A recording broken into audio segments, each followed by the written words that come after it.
everyone, welcome to the Mission Prep channel. So this is third part of the living world. हमने पहले 2 part कर लिए हैं, तो it is the last part और इसके बाद में चैप्टर कंप्लीट हो जाएगा. तो starting with the diversity in the living world, तो हमें बताया जैसे जैसे हमारा एरिया ऑफ ऑब्जर्वेशन बढ़ेगा तो रेंज एंड वेराइटी भी बढ़ेगी. जैसे एक एग्जांपल के साथ लें कि ये एक एरिया है वर्सेस ये एक एरिया है, तो हम देख पा रहे हैं यहाँ पर एरिया बहुत ज़्यादा है और यहाँ पर एरिया बहुत कम है. जहाँ पर एरिया कम है वहाँ पर रेंज टोटल ऑर्गेनिजम्स, मान लीजिए हम रेंज की बात कर रहे हैं, अराउंड 100 to 150 ऑर्गेनिजम्स हम देख पा रहे हैं.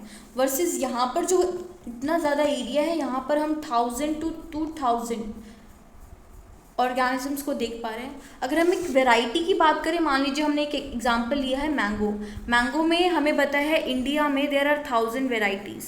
तो अगर हम 1000 वेराइटीज़ की बात कर रहे हैं, इन 1000 वेराइटीज़ के अंदर फॉर एग्जांपल मुझे इस एरिया में 10 वेराइटीज़ देखने को मिली वर्सेस यहाँ पर मुझे 30 वेराइटीज़ देखने को मिली. तो जैसे जैसे हमारा एरिया ऑफ ऑब्जर्वेशन बढ़ेगा हमारा रेंज और वेराइटी भी बढ़ेगी. ये हमने पार्ट 1 में भी देखा था कि नोन एंड डिस्क्राइब्ड स्पीशीज़ अभी तक 1.7 to 1.8 मिलियन स्पीशीज़ है. यहाँ पर बहुत इंपॉर्टेंट डाटा आता है कि इसमें से भी 1.2 मिलियन वेराइटीज़ स्पीशीज़ हम बोल सकते हैं एनिमल्स की हमने अभी तक फाइंड आउट कर ली है, और प्लांट्स में it is only 0.5 million for plants. तो अगर हम मोटा मोटी देखें तो इट इज़ 1.7 मिलियन.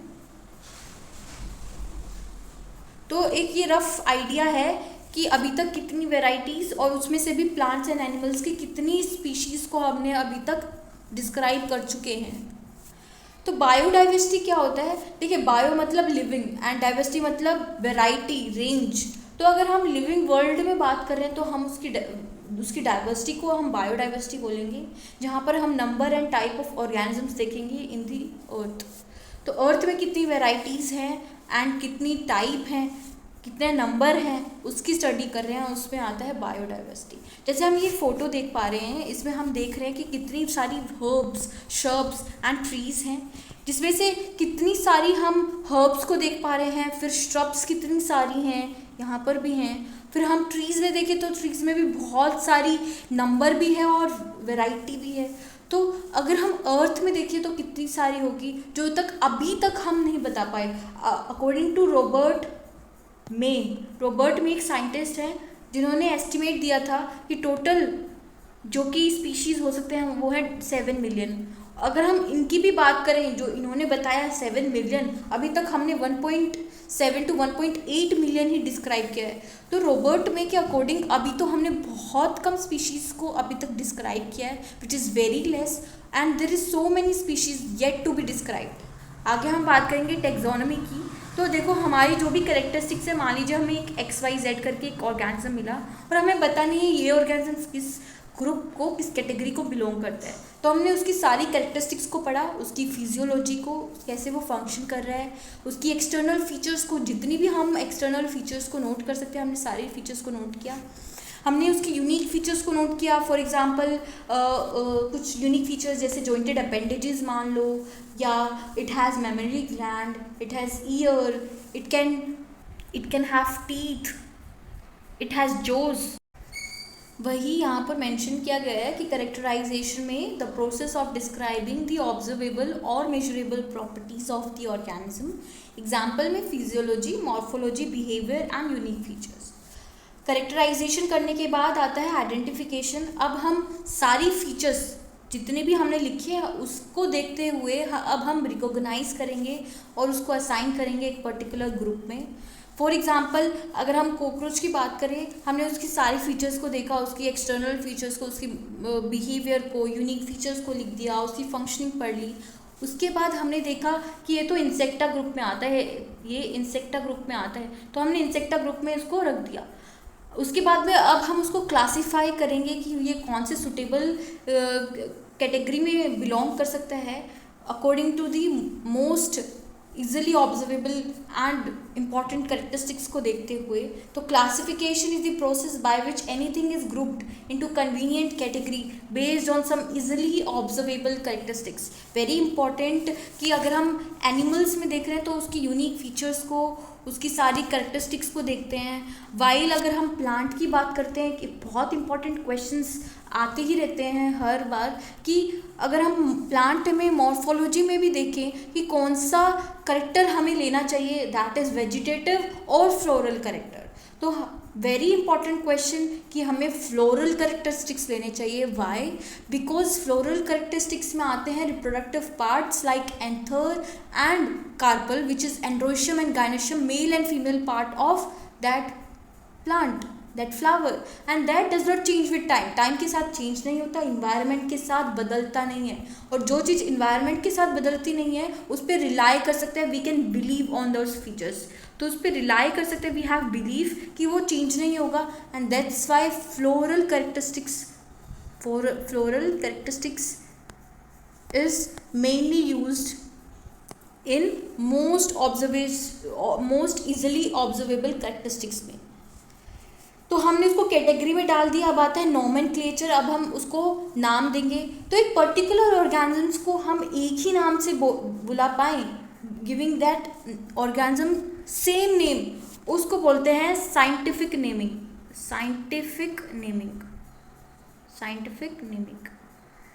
एंड इस साइंटिफिक नेमिंग को हम आगे पढ़ेंगे। अभी इम्पॉर्टेंट है कि हम जाने why scientific names, scientific name देने की ज़रूरत क्यों पड़ी।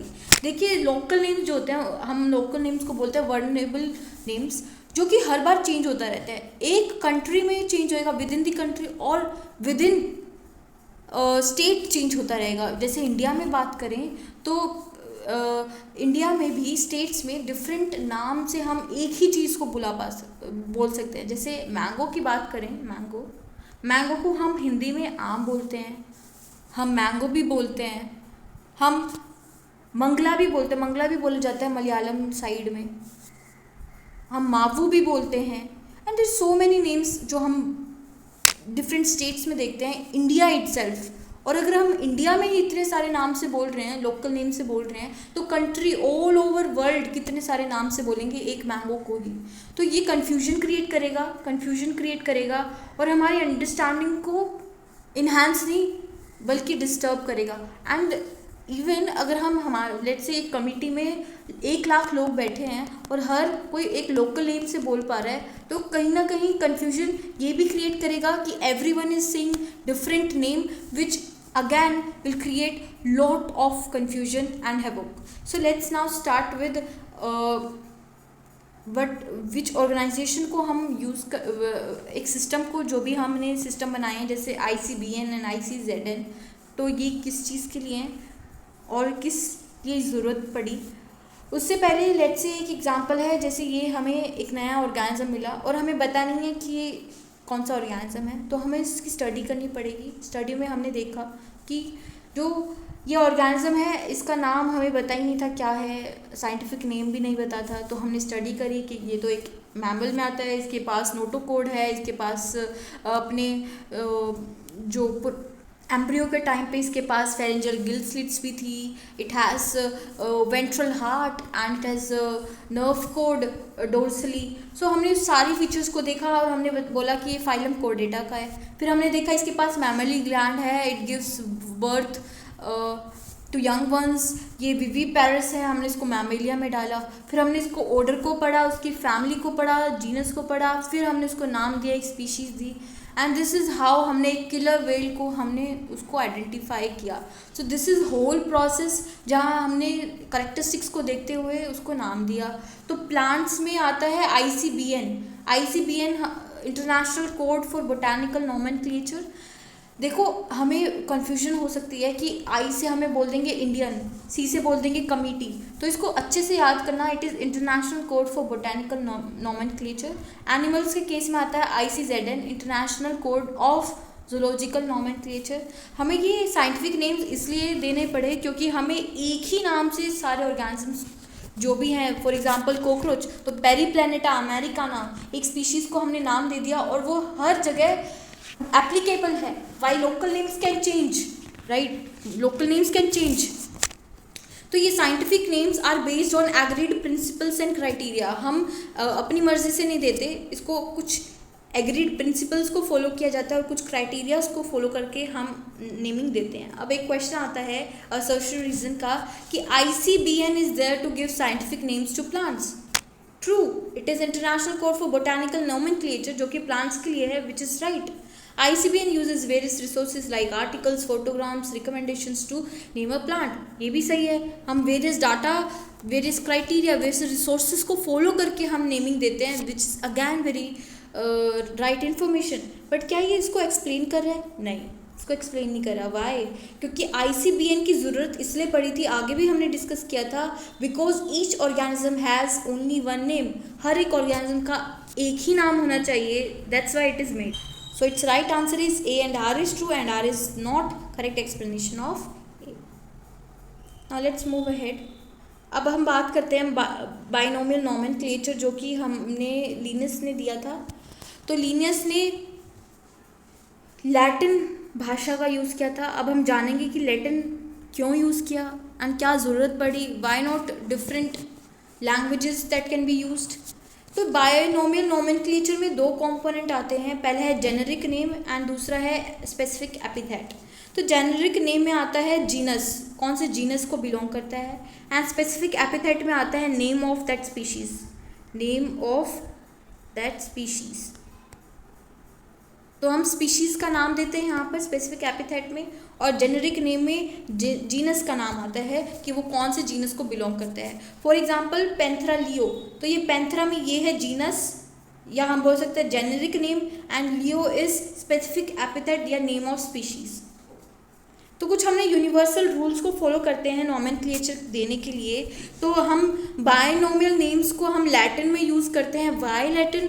बिकॉज लिनस के टाइम में वो एक डेड लैंग्वेज थी, उसमें कोई चेंजेस नहीं हो रहे थे एंड वो कांस्टेंट थी, वो उसमें कोई बदलाव नहीं हो रहे थे, उसको कोई यूज़ नहीं करता था। तो लैटिन लैंग्वेज को यूज़ किया लिनियस ने, सो दैट उसमें कोई चेंजेस आगे भी ना होए।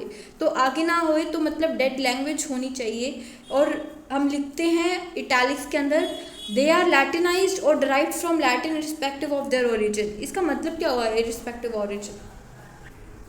देखिए, इसका मतलब हुआ कि मान लीजिए कोई अमेरिका में किसी ने एक ऑर्गेनिज्म को फाइंड किया और उसको नाम दे दिया। अब उसने कहा कि ये तो अमेरिका से है, तो लेट्स से हम इसको जो भी नोमेनक्लेचर होगा वो अमेरिकन लैंग्वेज में होना चाहिए, क्योंकि ये तो अमेरिका में इन्वेंट हुआ है, तो ये तो गलत हो जाएगा। अब इंडिया में मान लीजिए, इंडिया में किसी ने एक ऑर्गेनिज्म को फाइंड किया, तो इंडिया वाले कहेंगे नहीं, नोमेनक्लेचर तो इंडियन लैंग्वेज में होनी चाहिए, तो that will create again lot of confusion. तो इसलिए लिनियस ने एक डेड लैंग्वेज को चूज़ किया विच इज़ लैटिन लैंग्वेज। तो इर्रिस्पेक्टिव ऑफ द ओरिजिन, जहाँ से भी वो इन्वेंट हुआ है, वो डिस्कवर हुआ है, हमें एक नोमेनक्लेचर को, एक dead language that is Latin language को ही फॉलो करना है, चाहे वो कहीं से भी हमें मिला हो। तो फर्स्ट बाइनोमियल नोमेनक्लेचर, देखिए दो टाइप के होते हैं, एक है बाइनोमियल और एक है ट्राइवियल नोमेनक्लेचर। तो हम ज़्यादातर हमारी कॉमन जो भी नोमेनक्लेचर होगी वो बाइनोमियल में होगी, और trivial is not frequently used. तो जो हमारी बाइनोमियल नोमेनक्लेचर है उसका जो फर्स्ट वर्ड है वो है जेनस, एंड जो सेकेंड वर्ड है वो है स्पेसिफिक एपिथेट। जो हमारी फर्स्ट वर्ड है वो जीनस, जो कि कैपिटल लेटर से स्टार्ट होगा, और जो सेकंड वर्ड है स्पेसिफिक एपिथेट वो स्मॉल लेटर से स्टार्ट होगा। फॉर एग्जांपल ये है मैंजीफेरा इंडिका, जो एम है वो कैपिटल है और जो आई है वो स्मॉल है। और जो दोनों वर्ड है, अगर हम हैंड रिटन मतलब हाथों से अगर हम लिख रहे हैं तो हम सेपरेटली अंडरलाइन करेंगे। फॉर एग्जाम्पल मैंने ये हाथ से लिखा है तो मैं इसको सेपरेटली अंडरलाइन करूँगी। अगर मैं इसको प्रिंट करवाऊँगी तो मैं इटैलिक्स में लिखूँगी मैंजीफेरा इंडिका। अगर मैं इसको प्रिंट करवा रही हूँ तो मैं इसको इटैलिक्स में लिखूँगी, to indicate its Latin origin, very important. तो ये कुछ रूल्स हैं। एक रूल और बच गया कि हमें अगर ऑथर को भी मेंशन करना है तो ऑथर को हम स्पेसिफिक एपिथेट के बाद में एब्रिविएटेड फॉर्म में हम उसको मेंशन करते हैं। तो ऑथर का नाम एब्रिविएटेड फॉर्म में आना चाहिए, जैसे यहाँ पर है लिन, ये रोमन नंबर में आएगा, ठीक है। To indicate that the species was first described by Linnaeus, तो ये लिनियस ने पहली बार इसको देखा था, इसको डिस्क्राइब किया था, तो हम लास्ट में ऑथर को एब्रिविएटेड फॉर्म में लिख देंगे। तो ये इम्पोर्टेंट है, दिस इज कंप्लीट एक साइंटिफिक नेम, ये कंप्लीट होता है एक साइंटिफिक नेम। आगे हम बात करते हैं टेक्सोन क्या है। Taxon is unit of classification. Unit of classification क्यों बोल रहे हैं, क्योंकि ये एक स्मॉलेस्ट यूनिट है, एक ऑर्गेनिज्म को हम इसमें क्लासीफाई कर सकते हैं। फॉर एग्जांपल हमने wheat, rice, elephant, insect, animal, cockroach, mammals, ये हमने बोला, तो ये हम एक पिक्चर क्रिएट कर पा रहे हैं कि वीट बोलते ही दिमाग में एक पिक्चर क्रिएट हुई, राइस, एलिफेंट, इंसेक्ट, तो ये कुछ कन्वीनियंट कैटेगरीज हैं, कुछ टेक्सा हैं। टेक्सा देखो वेरी इंपॉर्टेंट, हम हर बार कन्फ्यूजन होते हैं, पहले उसको क्लियर करते हैं, फिर हम बाद में आएंगे कि टेक्सोन और कैटेगरी में डिफरेंस क्या होता है। टेक्सोन मतलब एक लिविंग एंटिटी जो कि रियल वर्ल्ड में एग्जिस्ट करती है, एक रियल ऑब्जेक्ट है, एक लिविंग एंटिटी है। फॉर एग्जांपल मैं जब बोल रही हूँ राइस, तो हमारे दिमाग में एक पिक्चर क्रिएट हो रहा है राइस का। जैसे मैं बोल रही हूँ एनिमल में कोई सा भी एनिमल आ सकता है, बट एक पिक्चर जरूर क्रिएट हो रही है। जैसे मैं बोल रही हूँ डॉग, तो डॉग बोलते ही एक पिक्चर क्रिएट हुई किसी भी डॉग की, तो ये एक लिविंग एंटिटी है। वाइल कैटेगरी एक रैंक है। रैंक क्या हो सकती है, जैसे मैं बोल रही हूँ species, genus, family, order, class, phylum and kingdom, ये कुछ कैटेगरी है जो कि स्पेसिफिक है और उसको चेंज नहीं कर सकते। तो टेक्सोन में बिलोंग टू एनी रैंकिंग और कैटेगरी। तो टेक्सोन किसी भी कैटेगरी में आ सकता है। मैं एनिमल बोल रही हूँ तो वो एनिमेलिया किंगडम में है, लेकिन फिर भी वो एग्जिस्ट कर रहा है ना, तो वो किसी भी रैंकिंग में आ सकता है। मैं बोल रही हूँ लायन स्पीशीज़ में आ रहा है, पैंथरा लियो में आ रहा है, बट वो एग्जिस्ट तो कर रहा है ना, पिक्चर क्रिएट हो रहा है, तो वो किसी भी रैंकिंग में आ सकता है taxon, but category is fixed. Category fixed है। किंगडम बोल रही हूँ तो किंगडम में कैटेगरी है जो कि फिक्स्ड है, वो चेंज नहीं हो सकता। तो I hope it is clear कि टेक्सोन और कैटेगरी में डिफरेंस क्या है। आगे हम बात करते हैं कि taxa can indicate category at every different levels. तो लेवल्स चेंज हो सकते हैं। फॉर एग्जांपल मैं एक बोल रही हूँ वीट, एक मैं बोल रही हूँ कार्निवोर, और एक मैं बोल रही हूँ एनिमल। बहुत इंपॉर्टेंट है, समझने की कोशिश करना। जब मैं वीट बोल रही हूँ तो एक ये स्पीशीज़ है, वीट बोलते एक पिक्चर क्रिएट हो रहा है, कार्निवोर बोलते एक पिक्चर क्रिएट हो रहा है, एनिमल बोलते एक पिक्चर क्रिएट हो रहा है। तो मतलब ये तीनों ही एक टेक्सा है, तीनों ही टेक्सा हैं जो कि हम एक रियल वर्ल्ड में एक लिविंग एंटिटी है। But wheat is species, Carnivora is order and animal is kingdom. तो हम देख पा रहे हैं हमारा कैटेगरी तो डिफरेंट है, एक स्पीशीज है, एक ऑर्डर है, एक किंगडम है, बट ये क्या है, एक डिफरेंट कैटेगरी को बिलोंग कर रहे हैं। दैट इज़ वेरी इंपॉर्टेंट, जो हमने समझने की कोशिश की कि taxon unit of classification, taxa can indicate categories at very different levels, wheat, rice, elephant, insect, cockroach, animal, mammalia, ये सारी कन्वीनियंट कैटेगरी को हम एक टेक्सा बोलते हैं। आई होप इट इज़ क्लियर कि टेक्सा क्या है और कैटेगरी क्या है। मैंने एक एग्जाम्पल से भी क्लियर कर दिया। आगे हम बात करते हैं कि टेक्सोनॉमी की टाइप्स क्या हैं, हम बता पाते हैं कि क्लासिकल क्या होता है और मॉडर्न क्या होता है। तो देखो, जो क्लासिकल टेक्सोनॉमी होती है ना, उसमें हम सिर्फ एक्सटर्नल मॉर्फोलॉजी को देख के ही हम बोल देते हैं और उसको क्लासीफाई कर देते हैं। बट जो हमारी मॉडर्न है अब जो हम यूज़ कर रहे हैं, उसमें एक्सटर्नल मतलब मॉर्फोलॉजी, इंटरनल मतलब एनाटोमी और CDE। देखो हम इसको ऑर्डर में ही याद करना है, ऐसे ही CDE, ABCD आते ना, तो CDE इसको ऐसे ही याद करना। C for sale structure, D for development process and E for ecological information of organism. इसको एग्जैक्टली याद होना चाहिए, इसको डिफरेंट मत कर देना, कहीं E से एवोल्यूशन लिख दो या कुछ भी लिख दो, इसको याद होना चाहिए। C for sale structure, D for development process, E for ecological information of organism. तो मॉडर्न में हम सारी चीज़ों को देखकर फिर हम उसको एक ऑर्गेनिज्म को क्लासिफाई करते हैं। तो इसमें हम इवोल्यूशनरी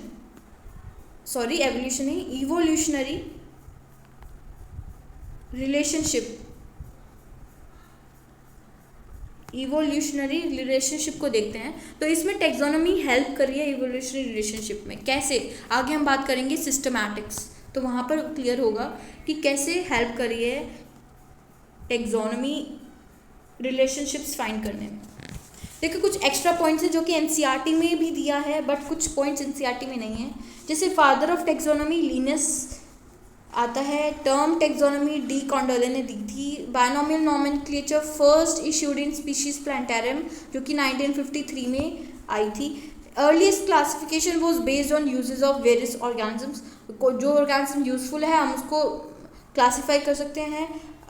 तो पहले अर्लियर क्लासिफिकेशन इसी तरीके से था, फूड शेल्टर क्लोथिंग, मतलब घर, मकान और खाना, मतलब कि रोटी, कपड़ा और मकान, इसी पर ही हमारा अर्लियर सिस्टम बेस्ड था कि कौन सा यूज़ पे बेस्ड था कि कौन सा ऑर्गेनिज्म यूज़फुल है, कौन सी थिंग हमारे लिए बहुत बेनिफिशियल है, उसी के हिसाब से हम क्लासीफाई कर रहे थे।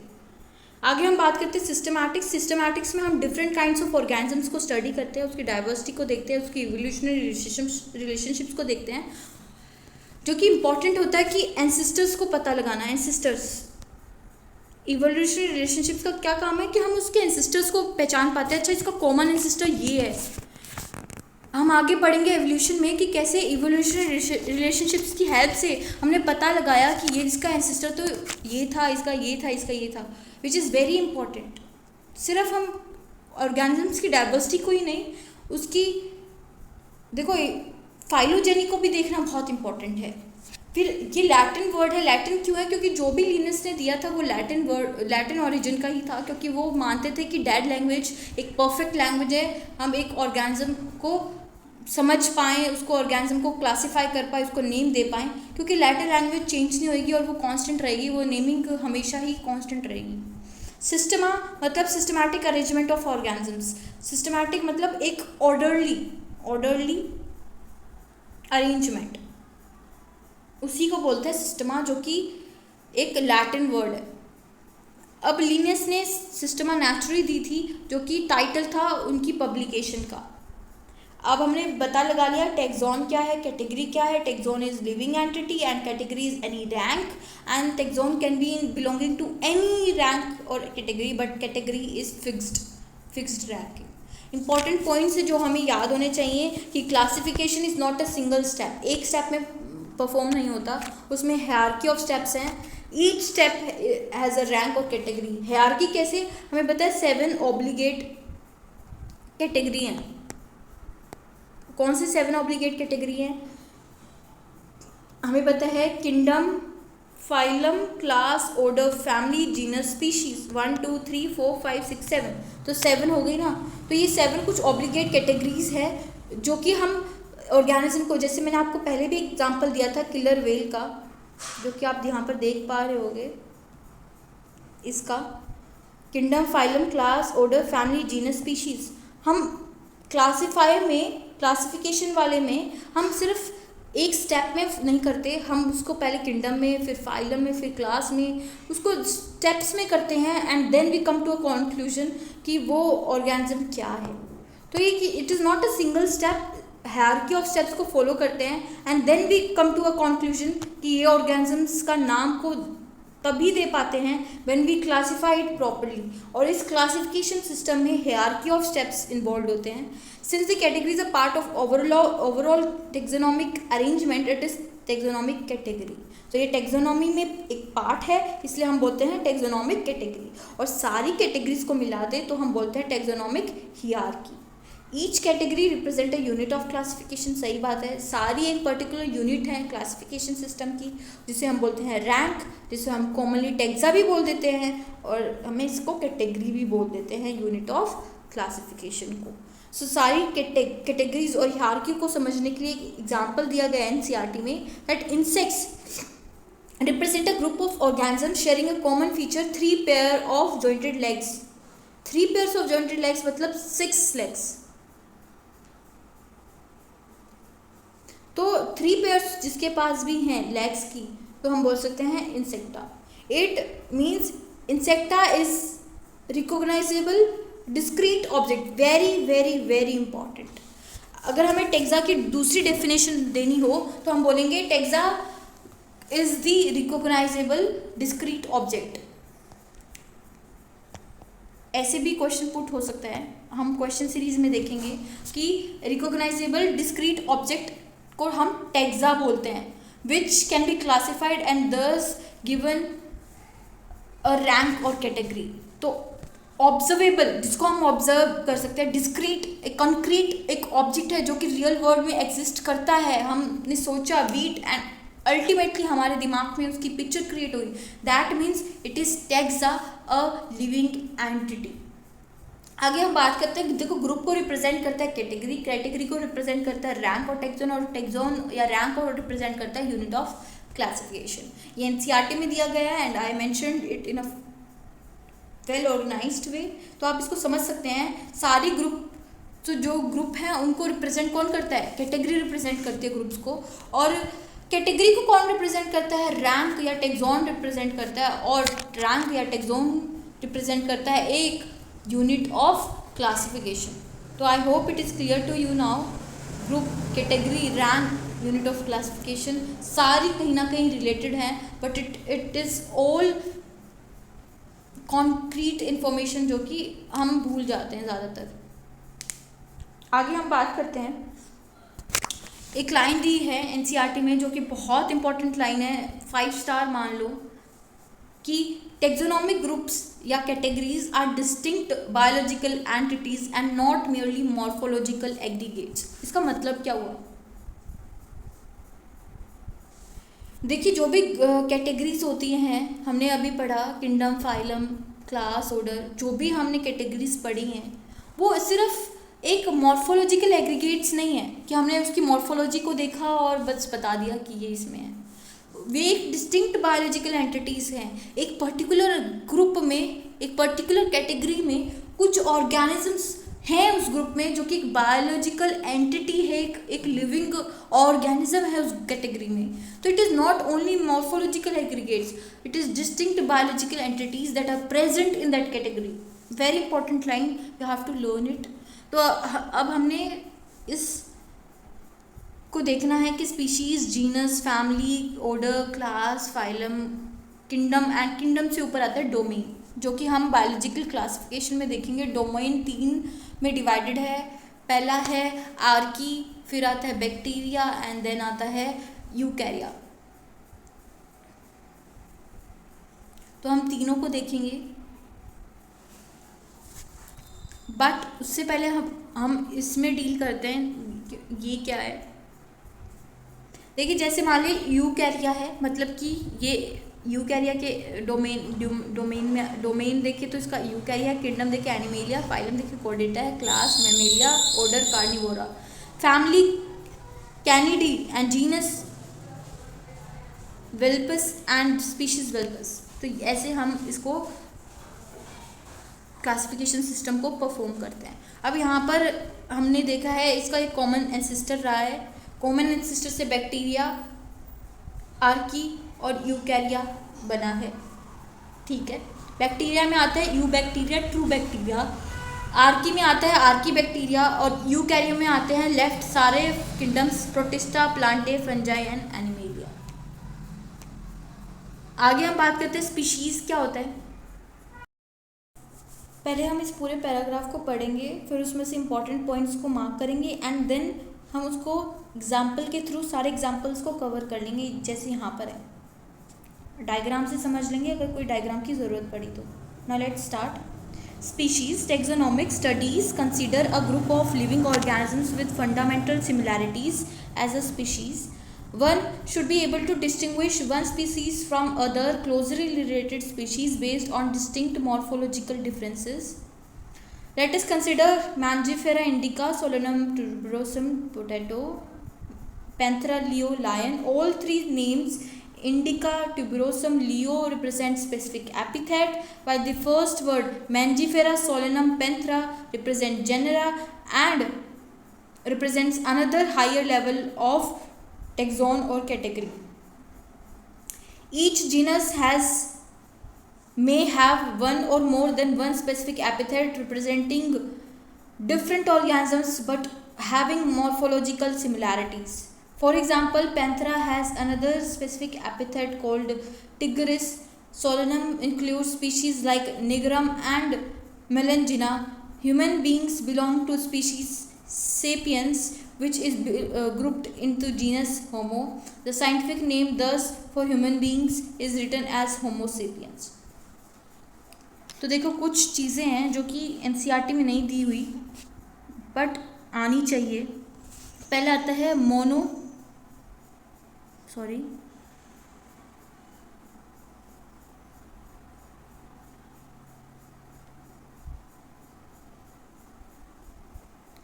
मोनोटाइपिक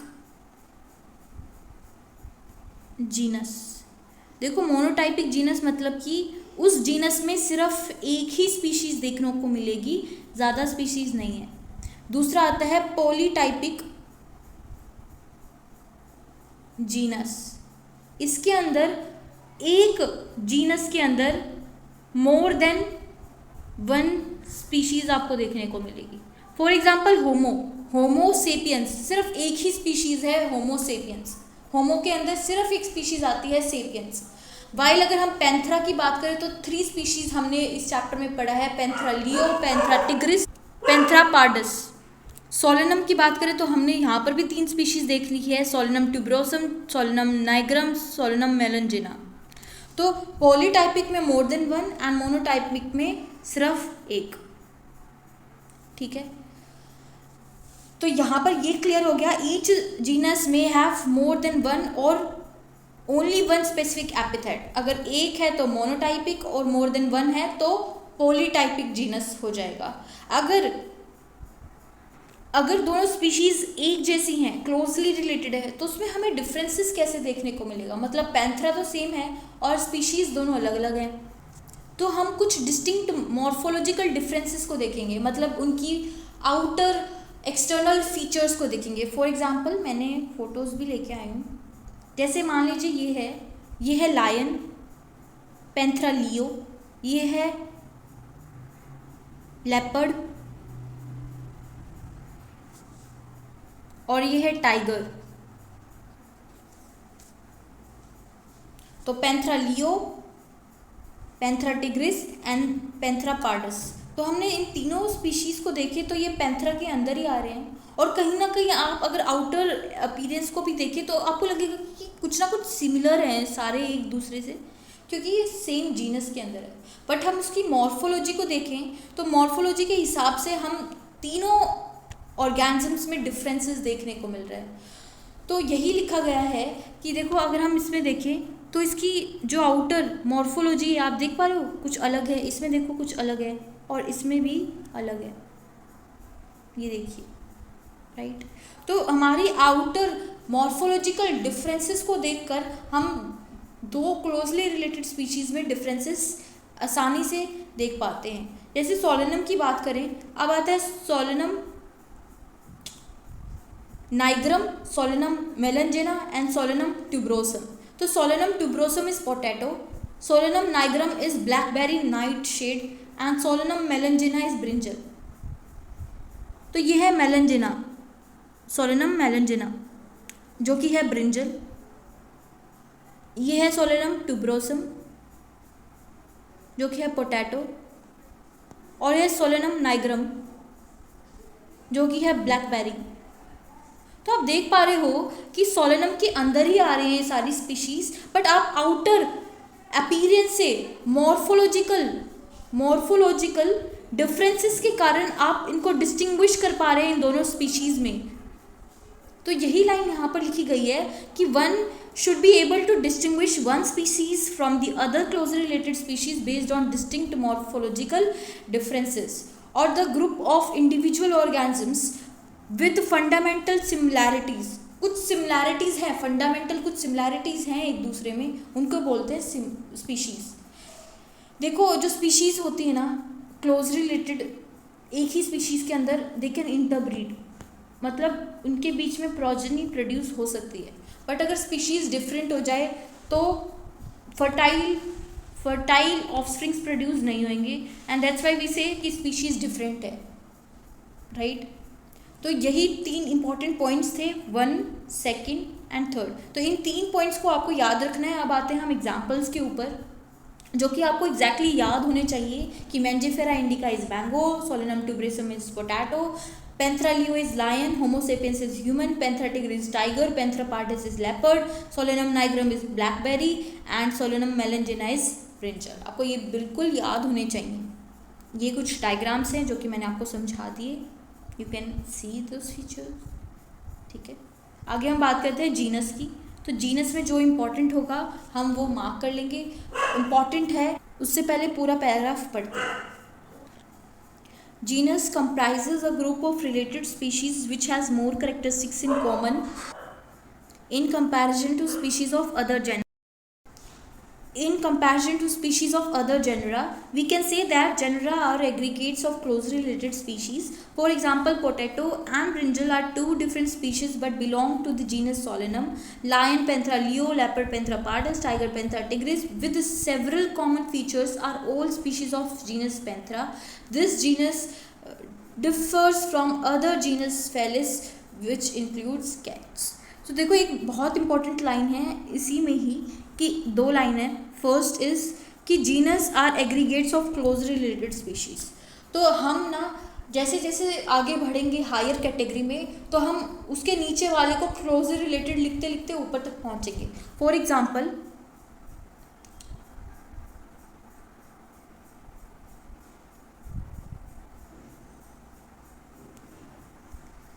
जैसे ये है, इसका एग्जाम्पल है. तो हमने स्पीशीज़ बताया, ये तो फंडामेंटल सिमिलैरिटीज़ हैं. They can interbreed, they can two different species can be distinguished basis on the morphological similarities and dissimilarities. उसके बाद में आता है जीनस. जीनस को हम लिखेंगे that it includes group of closely related species. फिर अगर हम आगे बात करें फैमिली की तो हम बोलेंगे group of closely related genus. अगर हम आगे ऑर्डर की बात करें तो group of closely related family. Class की बात करें group of closely related order. Phylum की बात करें group of closely related class and so on. अगर हम किंगडम पे आए तो हम बोलेंगे group of closely related phylum. तो ऐसे ही हम आगे बढ़ते जाएंगे एंड बस आगे जो पीछे लोअर कैटेगरी है उसमें ग्रुप ऑफ लगाते जाएंगे एंड हायर कैटेगरी की डेफिनेशन बनती जाएगी. तो ये है फर्स्ट थिंग. सेकेंडली, एक इम्पॉर्टेंट लाइन जो जीनस में फर्स्ट लाइन थी, that genus comprises a group of related species which has more characteristics in common in comparison to the species of other genera. देखो जो पैंथरा जीनस है उसके अंदर 3 species हैं, Panthera leo, Panthera pardus and Panthera tigris. Lion, leopard and tiger. और दूसरा है Felis genus जिसके अंदर आती है कैट्स. और एक है कैनिस जीनस जिसके अंदर आते हैं डॉग्स. तो देखो बहुत इंपॉर्टेंट लाइन लिखी है क्योंकि काफ़ी लोग कन्फ्यूजन में इसलिए रहते हैं क्योंकि उनको लगता है कि कॉमन कैरेक्टरिस्टिक्स तो लोअर कैटेगरी के अंदर आएगा, लेकिन जब हम जनरल कैरेक्टरिस्टिक्स की बात करेंगे तो वो हायर कैटेगरी में आएगा. बट यहाँ पर तो लिखा है कि more characteristics in common in genus as compare to species. देखो आपने अच्छे से नहीं पढ़ी ये लाइन. यहाँ पर लिखा है कि ग्रुप ऑफ रिलेटेड स्पीशीज़ जहाँ पर more characteristics in common with in the same genus. तो अगर हम एक ही जीनस के अंदर देखें तो सिमिलैरिटीज कैरेक्टरिस्टिक्स ज़्यादा सिमिलर है. वाइल अगर हम दूसरे जेनरा की बात उसके कंपैरिजन में, जैसे हम फेलिस की जीनस ले रहे कैट्स है, कैनिस की जीनस ले रहे डॉग्स है और पैंथरा के जीनस के अंदर ये 3 स्पीशीज़ आती हैं. तो जो एक जीनस के अंदर स्पीशीज़ है उसमें मोर कैरेक्टरिस्टिक्स कॉमन है as compare to the other genera के अंदर जो स्पीशीज़ है. Now I hope it is clear कि आप कन्फ्यूजन में ना हो. यही था. आगे हम एग्जाम्पल्स की बात करें. सोलेनम के अंदर आते हैं 3 species, tuberosum, melongena and nigrum. Panthera genus के अंदर आते हैं लियो, पारडस एंड टिग्रिस. कैनिस के अंदर आता है डॉग एंड फेलिस के अंदर है कैट. तो देखो काफ़ी लोग कन्फ्यूजन में रहते हैं कि फेलिस कैट्स की थी या डॉग की थी. तो ऐसे याद कर सकते हो जैसे ABCD. तो CD साथ में आता है ना, तो CD साथ में आएगा मतलब कैनिस, C for कैनिस and D for dog. तो कैनिस के लिए डॉग आएगा, कैनिस के लिए डॉग आएगा. आप ऐसे याद कर लो कि C के साथ C नहीं आएगा, या आप ऐसे याद कर लो CD साथ में आता है तो कैनिस के साथ डॉग आएगा. आप कैसे भी याद कर सकते हो, that will make learning more easy. अब ये है कैट. कैट की फैमिली आएगी कौन सी, फेलिस. और डॉग की फैमिली D के साथ C आएगा, Canis. Now I think it is clear to you. आगे मूव करते हैं फैमिली में। तो family, the next category, family has a group of related genera. जैसे मैंने बताया था, जेनरा को ग्रुप ऑफ रिलेटेड जेनरा लिख दो तो वो फैमिली बन जाएगा। With still less number of similarities as compare to. अब सिमिलैरिटीज घटती जा रही है, जैसे जैसे हम हायर कैटेगरी की तरफ मूव ऑन कर रहे हैं तो जो सिमिलैरिटीज है, कॉमन फीचर्स हैं, वो डिक्रीज हो रहे हैं और जनरल फीचर्स इंक्रीज हो रहे हैं। मतलब हम अब जनरल फीचर्स की बात करेंगे कि एनिमल के अंदर ये मिलता है, प्लांट के अंदर ये मिलता है। अब हम एक स्पीशीज़ के अंदर कि ये स्पीशीज़ इस स्पीशीज़ से मॉर्फोलॉजिकली डिफरेंट है, हम उस लेवल तक आगे मूव ऑन कर रहे हैं तो जनरल फीचर्स बढ़ रहे हैं। तो अब जनरल फीचर्स बढ़ रहे हैं और जो कॉमन फीचर्स हैं वो डिक्रीज कर रहे हैं। Families has characterized on the basis of both vegetative and reproductive features of plant species. Among plants, for example, 3 different genera, Solanum, Petunia, Dhatura, are placed in family Solanaceae. Among animals, genus Panthera, comprising lion, tiger, leopard, is put among the genus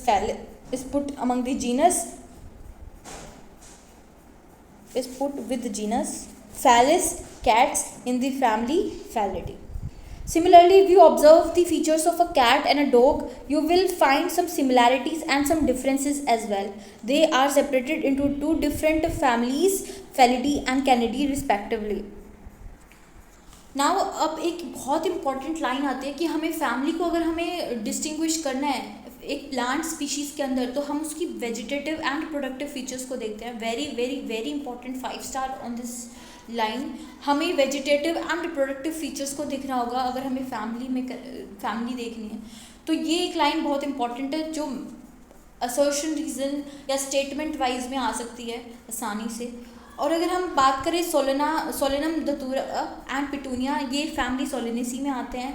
और Panthera genus और genus Felis, cats की जो family, दोनों को मिलाकर family Felidae में आती है। और कैनिडी फैमिली में आता है डॉग की फैमिली। तो ये कुछ इंपॉर्टेंट एग्जांपल्स हैं जो कि मैंने पहले ही बताया और अब दोबारा रिपीट कर दूंगी। कैनिडी में आता है कैनिस जीनस जो कि है डॉग की फैमिली, फेलिडी में आता है फेलिस जो कि कैट की है, एंड पेंथरा जो कि टाइगर, लेपर्ड एंड लायन आते हैं। आगे बात करते हैं सोलेनेसी। सोलेनेसी के अंदर आता है डीपीएस से याद करना, डीपीएस दिल्ली पब्लिक स्कूल से याद होना चाहिए, दिल्ली पब्लिक स्कूल, डीपीएस, धतूरा, पिटूनिया एंड सोलेनम। अब देखो बहुत इंपॉर्टेंट है कि अगर मान लीजिए कोई XYZ फैमिली हमें दे दी और हमें बोला कि ये फैमिली है या नहीं है, मान लीजिए ऑर्डर दे दिया या फैमिली दे दिया, हम आगे आगे बढ़ते जाएंगे तो बताते जाएंगे। तो अभी एनिमल्स के लिए जो फैमिली में के लिए आता है IDAE और प्लांट्स के लिए आता है AC। तो फॉर एग्जांपल अगर हमें बताना हो कि ये फैमिली है तो हम बोलते हैं सोलेनेसी। देख पा रहे हो पीछे AC है। फैबेसी हम मॉर्फोलॉजी वाले चैप्टर में देखेंगे, फैबेसी फैमिली। एस्टरेसी फैमिली देखेंगे। पोएसी फैमिली देखेंगे। पीछे AC आ रहा है, अगर पीछे AC आ रहा है दैट मीन्स ये फैमिली के बारे में बता रहा है। तो बहुत इंपॉर्टेंट है, ये मैच दी फॉलोइंग में बहुत पूछा जाता है। अगर एनिमल की बात करें तो पीछे आएगा IDAE, जैसे फैलिडी, कैनिडी, मस्किडी, होमोनिडी। तो हम जैसे जैसे पढ़ते जाएंगे एग्जाम्पल्स क्लियर होते चले जाएंगे। पीछे IDAE आएगा मतलब ये एनिमल की है और जो AC आएगा मतलब वो प्लांट की फैमिली है। ये डिस्टिंग्विश कर पाएंगे कि ये फैमिली है या नहीं है। ये जनरल है, ये सब में एप्लीकेबल होगा ज़रूरी नहीं है, but most of the examples में एप्लीकेबल होते हैं। जैसे हम बात करें सोलेनम में, सोलेनेसी फैमिली में सोलेनम, पिटूनिया एंड धतूरा आता है, तो ये है धतूरा। सोलेनेसी फैमिली में सोलेनम हमने आगे डिस्कस करा था जिसमें ट्यूबरोसम, नेग्रम एंड मेलेंचिना आ रहा था। ये है धतूरा और ये है petunia. So I hope diagram के साथ में एग्जाम्पल्स ज़्यादा लर्न हो रहे हैं। आगे हम बात करते हैं ऑर्डर की। अब सिमिलरली हम दोबारा वैसे ही चलते जाएंगे। You have seen earlier that categories like species, genus, family are based on the number of similar characteristics. कितनी सिमिलैरिटीज़ है उसके बेसिस में हम बोल रहे थे। बट यहाँ पर अब आगे हम जो भी ऑर्डर के आगे जो भी आएगा, order and other higher taxonomic categories are identified based on aggregates of characters. Very very important point. एक हर कैटेगरी के अंदर हम कुछ इंपॉर्टेंट पॉइंट्स डिस्कस करते जा रहे हैं जो कि एनसीईआरटी में लिखा गया है, तो उन लाइंस को आपको अच्छे से याद होने चाहिए। तो ये लाइन आपको याद होना चाहिए। जैसे हमें पता है kingdom, phylum, class, order, family, genus, species, यहाँ तक तो हम देख पा रहे थे सिमिलैरिटीज़ और जो भी सिमिलैरिटीज़ थी करेक्टरिस्टिक्स के अंदर, हम उनको देख के हम बता रहे थे कि हाँ स्पीशीज़ ये है, जीनस ये है, फैमिली ये है। अब ऑर्डर और उससे हायर, मतलब ऑर्डर के बाद में क्लास, फाइलम, किंगडम, इन तीनों में हम एग्रीगेट्स ऑफ करेक्टरिस्टिक्स की बात करेंगे। अब इसमें एग्रीगेशन आएगा, अब एग्रीगेशन ऑफ करेक्टरिस्टिक्स को देखेंगे हम। तो I hope it is clear कि ऑर्डर और उससे ऊपर वाली सारी कैटेगरीज में हम एग्रीगेट्स ऑफ करेक्टरिस्टिक्स को देखेंगे। अब ये होता क्या है एग्रीगेट्स ऑफ करेक्टरिस्टिक्स, मतलब देखते जाएंगे आगे। Order being a higher category is the assemblage of families which exhibit a few similar characters. The similar characters are less in number as compared to the different genera included in a family. Plant families like Solanaceae and Convolvulaceae are included in the order Polemoniales, mainly based on floral characters, जो कि हम आगे बात करते हैं aggregates of characters, यहाँ पर आ गया floral characters. The animal order Carnivora includes family like Felidae and Canidae. तो देखो हमने आगे यहाँ पर जो बात की थी वे है features, vegetative and reproductive features को देख के हम फैमिलीज की बात कर रहे हैं। हम यहाँ पर फीचर्स देख रहे हैं, हम सिमिलैरिटीज देख रहे हैं। बट यहाँ पर ऑर्डर और ऑर्डर की हायर कैटेगरीज में हम एग्रीगेट्स ऑफ कैरेक्टरिस्टिक्स देखेंगे, जैसे फ्लोरल कैरेक्टरिस्टिक्स को देखेंगे। फॉर एग्जाम्पल यहाँ पर बात की है हमें कॉन्वुलेसी और सोलेनेसी फैमिली, जो कि ऑर्डर पॉलीमोनियल्स के अंदर आते हैं, उसमें हम फ्लोरल कैरेक्टरिस्टिक्स को देखते हैं। आगे आते हैं कार्निवोरा ऑर्डर, जिसके अंदर आते हैं फेलिडी एंड कैनिडी फैमिलीज। और यहाँ पर एक लाइन लिखी गई है कि similar characters are less in number. तो देखो मैंने पहले भी आपको बोला है कि जो लोअर कैटेगरी है स्पीशीज, सबसे लोवेस्ट कैटेगरी है, उसके अंदर आप देखने को मिलता है कि सिमिलैरिटीज ज़्यादा हैं एनिमल्स के अंदर, क्लोजली रिलेटेड एनिमल्स के अंदर सिमिलैरिटीज ज़्यादा हैं। जैसे जैसे हम हायर कैटेगरी की तरफ मूव ऑन हो रहे हैं तो जनरल कैरेक्टरिस्टिक्स की बात कर रहे हैं, सिमिलैरिटीज घटती जा रही हैं। तो वही लाइन यहाँ पर लिखी है कि similar characteristics are less in number as compare to different genera in the family. I hope it is clear to you. Floral characteristics में आते हैं, हमारी फ्लोरल कैरेक्टरिस्टिक्स में आते हैं reproductive parts. Anther male part है, एंड्रोशियम बोलते हैं। कार्पल फीमेल पार्ट है, जिसे हम गैनोशियम बोलते हैं। ये चीज़ हम देख के हम ऑर्डर को, डिफरेंट ऑर्डर्स को डिस्टिंग्विश करते हैं। एग्जाम्पल्स की बात करें तो अगेन ए पीछे आ जाए, it is not applicable in all the orders, but ये जनरल है। पीछे ए आना मतलब कि ये ऑर्डर में ही होता है। जैसे प्राइमेटा ऑर्डर, पीछे ए आ रहा है। कार्निवोरा के पीछे ए आ रहा है, लेकिन इट इज़ नॉट स्पेसिफिक कि सब में ही ए होगा, हो सकता है किसी में ना हो, लेकिन वो भी ऑर्डर के अंदर आएगा। ये जनरल है, इससे आप पता लगा सकते हैं कि ये ऑर्डर है या नहीं है, अगर मैच दी फॉलोइंग में क्वेश्चन आया तो, या स्टेटमेंट में आ सकता है। एल्स आ जाए, वो प्लांट्स के लिए ऑर्डर का डिस्टिंग्विश है। जैसे पोलीमोनियल्स, एल्स आ गया। सेपिंडेल्स के पीछे भी क्या है, सेपिंडेल्स के पीछे एल्स है। पोएसी क्या है, फैमिली, और पोएल्स क्या है, ऑर्डर। एल्स आ गया, तो जिसके पीछे एल्स आ जाए वो क्या है, ऑर्डर है प्लांट्स का, और पीछे ए आ जाए वो है ऑर्डर एनिमल्स का। तो यहाँ पर कुछ एग्जांपल्स है। Order Polemoniales include Convolvulaceae, sweet potato की फैमिली है कॉन्वोलेसी, सॉरी ऑर्डर है। And Solanaceae. ऑर्डर कार्निवोरा के अंदर आता है फेलिडी एंड कैनिडी फैमिली।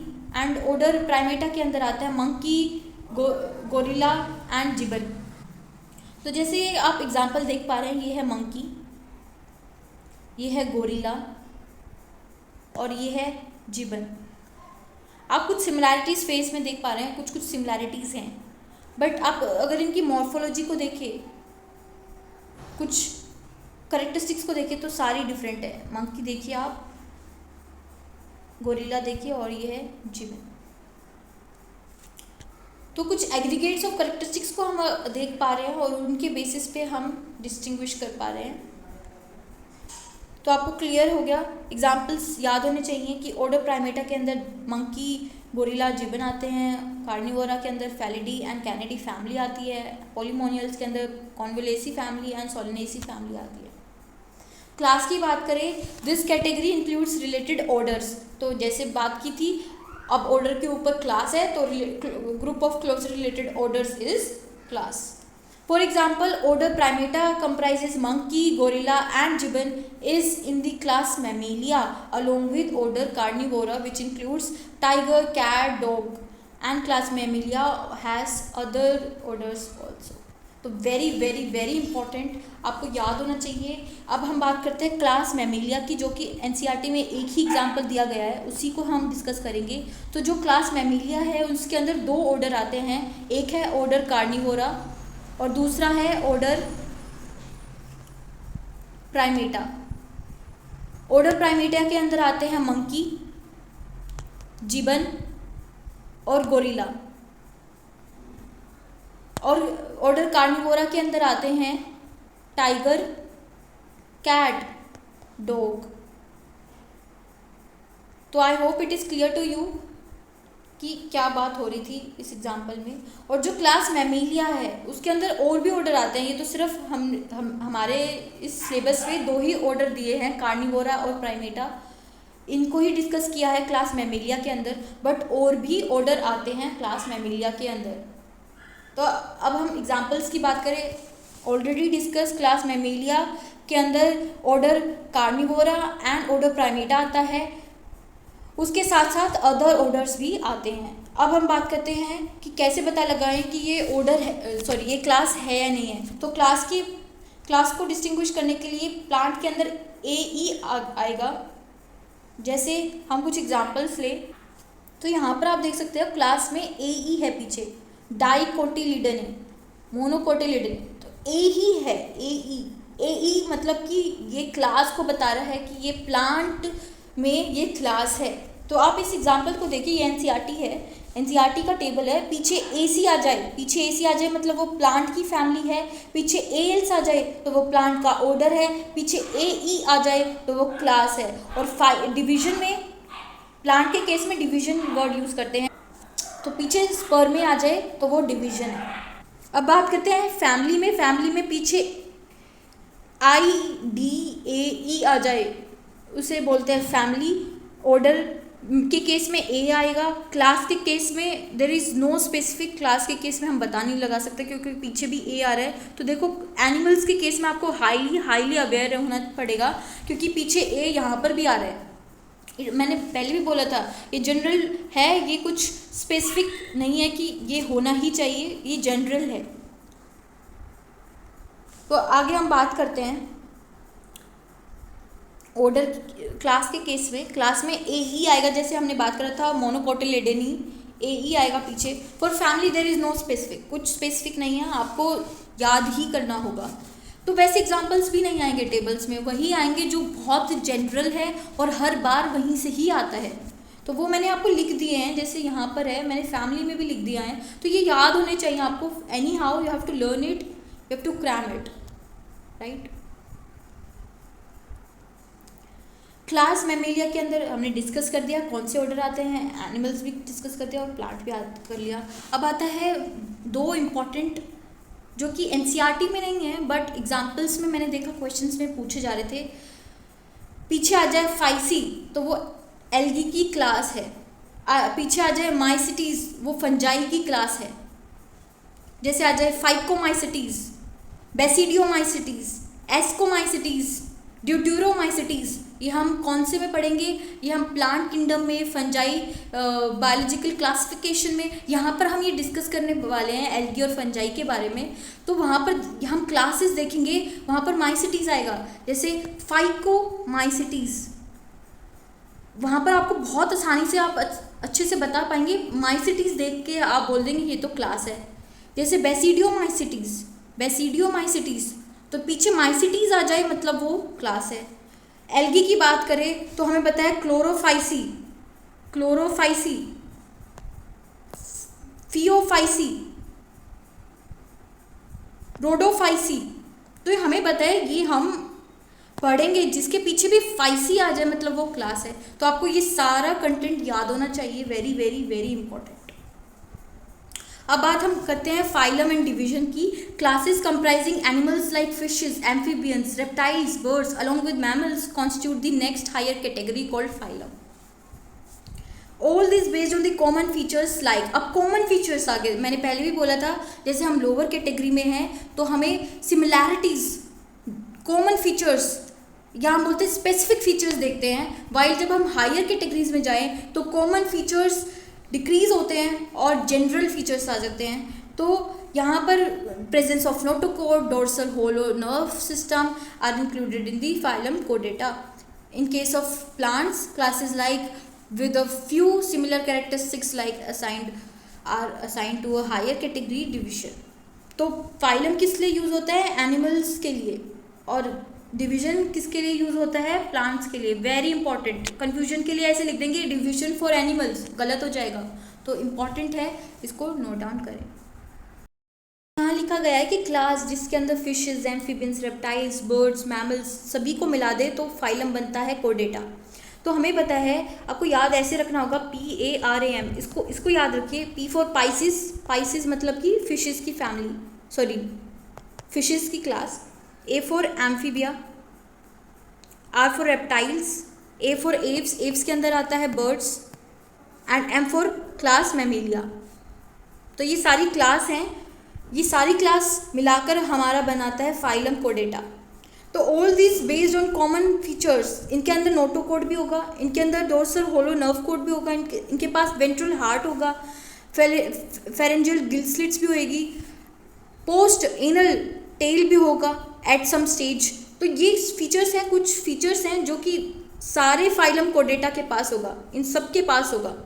उसके बाद में आता है प्लांट्स की हम कुछ फ्यू सिमिलर कैरेक्टरिस्टिक्स को देख के हम डिवीजन बना देते हैं। तो कुछ एग्जांपल्स हैं, इस एग्जांपल्स को याद होना चाहिए। तो देखो कोडेटा के अंदर आते हैं PARAM, जो मैंने डिस्कस कर दिया, कुछ फाइलम्स आते हैं,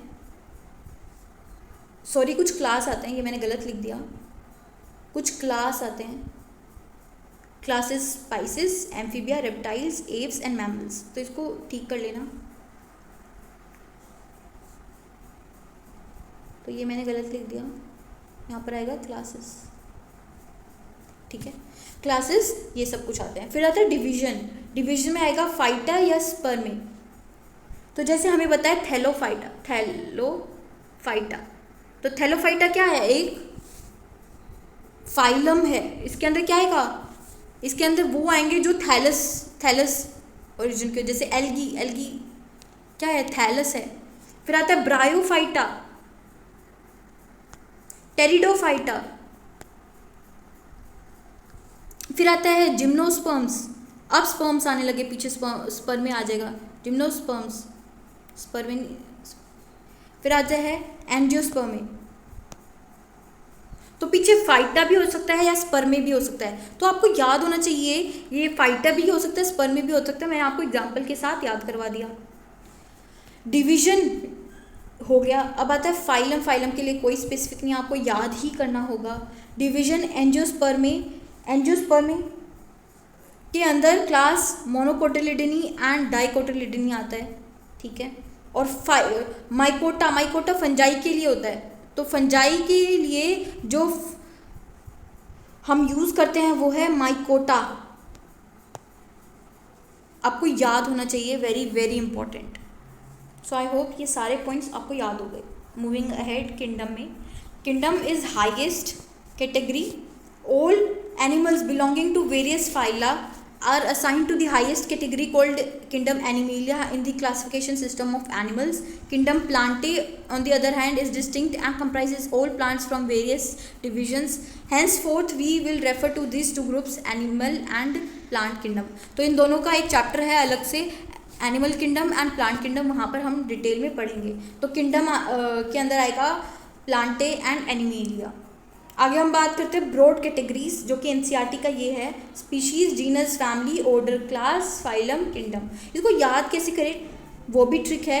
उससे पहले यहाँ देखिए क्या लिखा गया है, taxonomic categories showing hierarchical arrangement in ascending order. Ascending मतलब छोटे से बड़ा, तो ये सबसे छोटा है और हम ऊपर की तरफ जा रहे हैं हायर कैटेगरी की तरफ, तो ये असेंडिंग ऑर्डर हो गया. तो देखो इसके याद करने का ट्रिक है, इसको हिंदी में भी याद कर सकते हो और इंग्लिश में भी. तो इसकी ट्रिक है,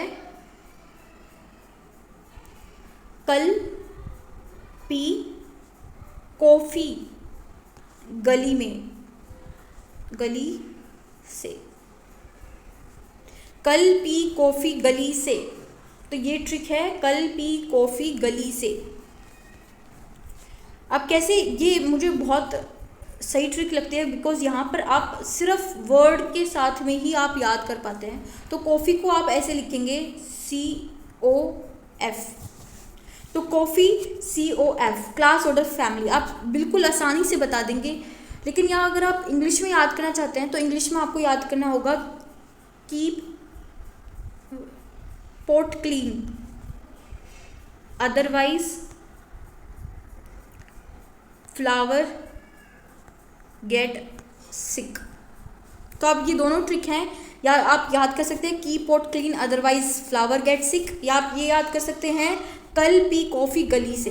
तो कल पी कॉफ़ी गली से आपको सारे याद हो जाएंगे कि कल से किंगडम, पी से फाइलम, कॉफ़ी आपको आसानी से याद हो गया, क्लास, ऑर्डर, फैमिली, गली से जीनस, स्पीशीज. तो सबसे ज़्यादा कन्फ्यूजन जहाँ से होती है वो है ये क्लास, ऑर्डर, फैमिली. हमको काफ़ी बार क्या होता है, ऑर्डर और क्लास गलती से उल्टा सीधा कर देते हैं. तो ये इंपॉर्टेंट है कॉफ़ी याद करना, आप सिर्फ कॉफ़ी याद करना, और कॉफ़ी से आप याद कर सकते हैं COF. I hope it is now clear to you. Moving ahead. तो जैसे जैसे हम स्पीशीज़ से किंगडम की तरफ जा रहे हैं, जैसे जैसे हम स्पीशीज़ से किंगडम की तरफ जा रहे हैं, complexity of classification process increase हो रहा है. क्योंकि स्पीशीज़ एक सिंपलेस्ट ऑर्गेनिज्म है, easy to be learn, easy to be understand, but kingdom एक वास्ट, एक बिग यूनिट है, बिग चैप्टर्स भी हैं, जैसे एनिमेलिया किंगडम, प्लांटे किंगडम. तो इन किंगडम्स को पढ़ना, उसके अंदर कितने सारी कॉम्प्लेक्स क्लासिफिकेशन सिस्टम है. तो जैसे जैसे ऊपर जा रहे हैं किंगडम की तरफ, complexity of classification system increase हो रहा है, स्पेसिफिसिटी डिक्रीज हो रहा है. स्पीशीज बहुत स्पेसिफिक है, हम एक ऑर्गेनिज्म कैट स्पेसिफिक है, लेकिन अगर हम बोल रहे हैं एनिमेलिया किंगडम जो कि स्पेसिफिक नहीं है, इसके अंदर कितने सारे ऑर्गेनिजम्स आ रहे हैं, तो स्पेसिफिसिटी जैसे जैसे ऊपर जा रहे हैं तो डिक्रीज कर रही है. ये भी क्लियर हो गया. आगे आगे है जनरल कैरेक्टर्स. जनरल कैरेक्टर्स बढ़ रहे हैं तो मतलब इंक्रीज कर रहे हैं, लेकिन कॉमन कैरेक्टर्स डिक्रीज कर रहे हैं. तो जो हमने 7 ऑब्लिगेट कैटेगरी की बात करी वो है ब्रॉड कैटेगरी. कुछ कुछ सब कैटेगरीज भी होती हैं जो कि हमारे जो हायरार्की, जो क्लासिफिकेशन सिस्टम है उसको मोर साउंड एंड स्पेसिफिक प्लेसमेंट देते हैं वेरियस टैक्सा को. तो देखो हमारे पास ब्रॉड कैटेगरीज तो 7 हैं, लेकिन जो सब कैटेगरीज है वो बहुत सारी हो सकती हैं.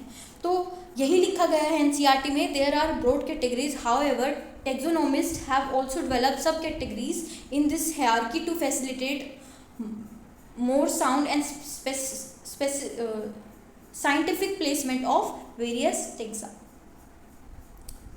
So for example, when we go from species to kingdom, number of common characters keep on decreasing. Lower taxa have more characteristics that the member within the taxa share. Higher category, greater difficulty of determining the relationship to different other taxa at the same level. जैसे मैं बोल रही हूँ plant same level, मतलब Plantae kingdom and animalia kingdom, दोनों kingdom है, मतलब level तो सेम ही है. किंगडम लेवल क्या है, किंगडम, लेकिन एक है प्लांटे किंगडम, एक है एनिमेलिया किंगडम, दोनों अलग अलग है. तो कितनी सारी चेंजेस हो गए। हम जब प्लांटे बोल रहे हैं तो प्लांट्स आ रहे हैं दिमाग में, एनिमीलिया बोल रहे हैं तो एनिमल्स आ रहे हैं दिमाग में, तो सिमिलैरिटीज़ डिक्रीज हो गई। तो हम एक ही लेवल पे अदर टेक्सा के अंदर डिफ़िकल्टी होती है रिलेशनशिप असाइन करने में, जैसे जैसे हायर कैटेगरी की तरफ मूव कर रहे हैं। तो hence the problem of classification become more complex when we move towards higher category. ये एनसीईआरटी का है, आपको याद होना चाहिए। इसकी कुछ ट्रिक्स भी हैं। देखो इसकी बस एक ही ट्रिक है जो आपको याद करनी है। दिप्थेरा के अंदर दिप्थेरा आएगा तो मतलब देखो डी है ना, तो आप डी को जो डी है उसको आप ओ की तरह लिख रहे हो ना, तो बस याद करना ये ऑर्डर है। डी को आप ओ की तरह लिख रहे हो, मतलब ये ऑर्डर है।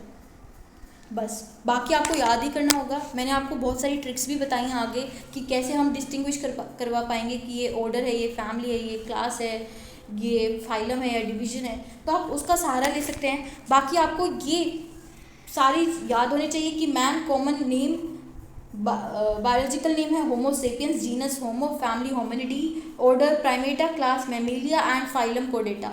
हाउस फ्लाई की बात करें तो बायोलॉजिकल नेम है मस्का डोमेस्टिका, जीनस है मस्का, फैमिली है मस्किडी, ऑर्डर है Diptera, class Insecta, phylum arthropoda.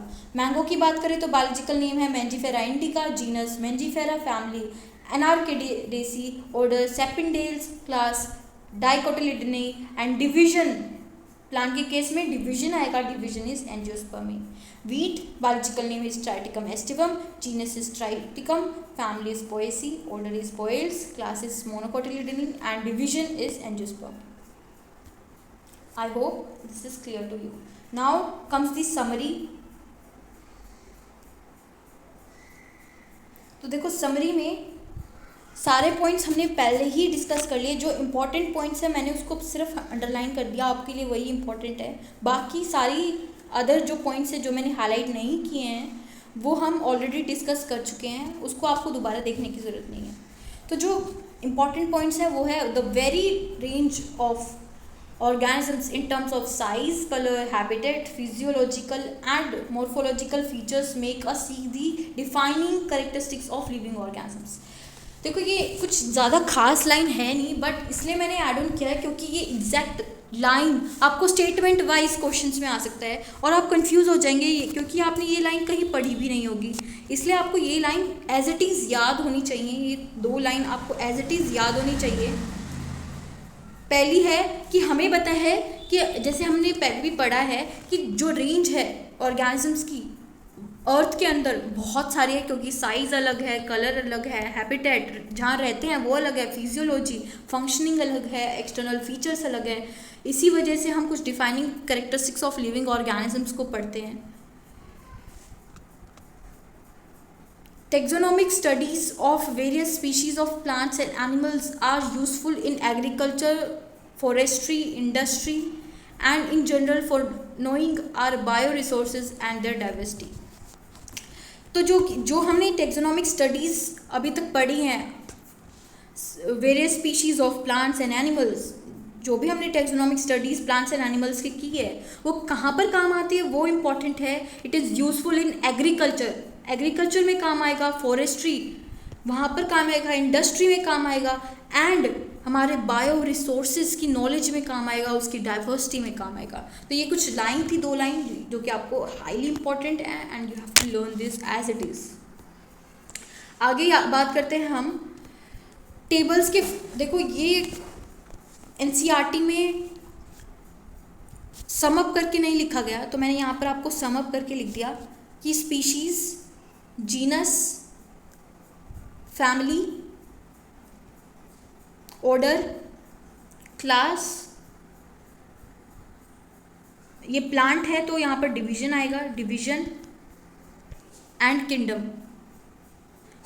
तो यहाँ पर देखो स्पीशीज़ में है तीन स्पीशीज़, ट्यूबरोसम, नाइग्रम, मेलेंजिना। हमने पहले याद कर लिया, melongena brinjal, nigrum blackberry, tuberosum potato. Genus है सोलिनम, फैमिली है सोलिनेसी, एसी आ गया पीछे तो मतलब ये फैमिली है।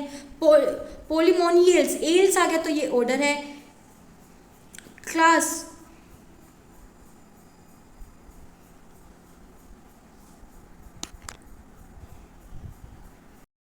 मैंने कुछ गलत लिख दिया, मैं यहाँ लिख देती हूँ, ये गलत है। क्लास है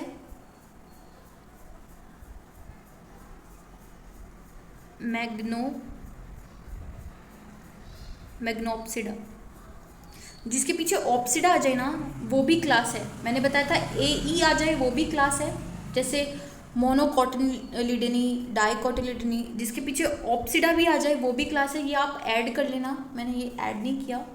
तो जिसके पीछे ऑप्सिडा आ जाए ना वो भी एक क्लास में ही आएगा। तो देखो आपको ये याद नहीं करना, आपको सिर्फ ये देखना है कि आप सिर्फ एग्जाम्पल को देख के बता पाएंगे। देखो ये स्पीशीज़ है, ये जीनस है, ये फैमिली है, तो क्या आपने फैमिली बता दी थी बिना बताए? एसी देख के क्या आप बता पा रहे हो कि ये फैमिली होगी? एल्स देख के क्या आप बता पा रहे हो कि ये ऑर्डर होगा? ऑप्सिडा देख के क्या आप बता पा रहे हो कि ये क्लास होगा? फाइटा लिख दिया तो मतलब ये डिवीजन होएगा, और प्लांटी तो एक किंगडम होता ही है। तो क्या आपने सिर्फ पीछे की सफिक्स को देख के क्या आप बता पाए? That is very important. Exam ये जो लिखा गया है उसमें से सिर्फ आपको एनसीईआरटी के याद होने चाहिए। एनसीईआरटी में ये दिया हुआ है, ये आपको याद होना चाहिए पहला, ये दिया हुआ है सेकंड, ये दिया हुआ है थर्ड, फोर्थ इनकी ज़रूरत नहीं है, ये एक्स्ट्राज हैं, और ये है फिफ्थ। तो ये 5 चीज़ें तो आपको याद होनी चाहिए क्योंकि ये एनसीईआरटी में है। ये जो मैंने लिखा है मैंग्लोप्सिडा और मैंग्लोफाइटा, ये आपको इम्पॉर्टेंट नहीं है, बस आपको पीछे की सफिक्स देख के आपको बताना है। ऑप्सिडा लिख दे तो क्लास है, एंड फाइटा लिख दे तो डिवीजन है। आपको ये देख के पता चल गया है नहीं, वो इम्पॉर्टेंट है।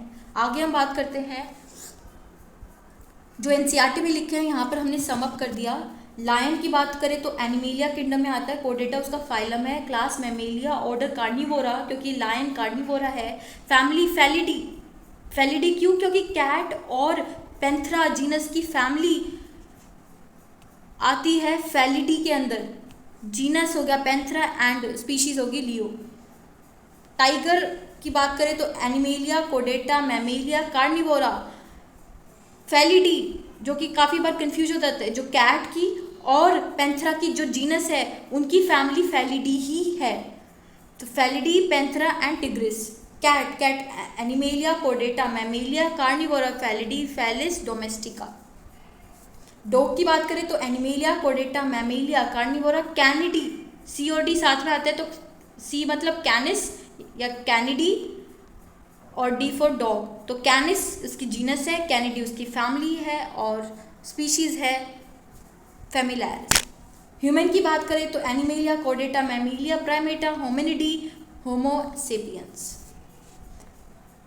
हाउस फ्लाई की बात करें तो एनिमेलिया, आर्थ्रोपोडा, इंसेक्टा, डिप्थेरा। डी को आप ओ की तरह लिख पा रहे तो मतलब D, Diptera is order, Diptera is order, Muscidae is family, A ही आ गया पीछे, मस्का एंड डोमेस्टिका। मैंगो की बात करें Plantae, Angiospermae, Dicotyledonae, Sapindales, Anacardiaceae, Mangifera indica. Wheat, Plantae, Angiospermae, Monocotyledonae, Poales, Poaceae, Triticum aestivum. तो ये इंपॉर्टेंट चीज़ हमने डिस्कस कर ली, हमने टेबल्स भी देख लिए, सारे एग्जाम्पल्स को सम अप भी कर लिया। This is all for this video. I hope you understood this chapter in more detail. I have covered each and every point. So this chapter is completed. Now we will be doing question practice in next video, and then we will be starting with another chapter. So thank you.